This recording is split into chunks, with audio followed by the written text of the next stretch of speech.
संघाचे संस्थापक डॉक्टर हेडगेवार यांच्या स्मृतीस्थळी अभिवादन करण्यासाठी भाजप आणि शिंदे गटाचे आमदार जे आहेत आज सकाळी इथे आलेले होते। आपल्या सोबत बोलण्यासाठी शिंदे गटाचे आमदार मनीषा कायंदे ताई आहेत। ताई, काय सांगाल, आपण इथे आलात, काय अनुभव आपला?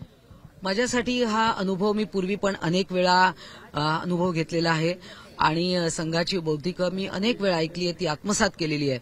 परंतु आज नव्यानं हा योग शिवसेनेचे एक आमदार विधान परिषदेचे म्हणून आला आणि आज इथे विदर्भ प्रांताचे जे राष्ट्रीय स्वयंसेवक संघाचे प्रमुख इथले आहेत, तर त्यांचं जे उद्बोधन झालं, त्यांचं जे बौद्धिक आम्ही ऐकलं की पंचसूत्रीवर त्यांनी भार दिलेला आहे।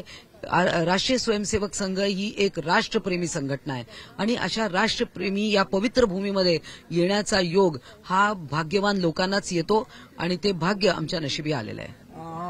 जे पत्र काढण्यात आलं होतं आशिष शेलार यांच्याकडून, ज्यामध्ये शिंदे गटाचे, अजितदादा गटाचे आणि भाजपच्या सर्व विधानसभा आणि परिषदेच्या आमदारांना इथे निमंत्रित करण्यात आलेलं होतं। अजित पवार गटाकडून कुठलाही आमदार किंवा अजित पवार हे या ठिकाणी आलेले नाहीत, तर काय वाटतंय आपल्याला? नाही, याचं उत्तर मला असं वाटतं अजितदादा किंवा त्यांचे कोणी प्रवक्तेच देतील। कदाचित त्यांचा काही पूर्वनियोजित कार्यक्रम किंवा बैठक असू शकते, परंतु मला असं वाटतं ही माहिती आपण त्यांच्याकडनंच घेतलेली बरी। आपण बघितलं, या होत्या मनीषाताई कायंदे, नागपूरहून कॅमेरामॅन सचिन सावंतसह योगेश पांडे, मुंबई तक।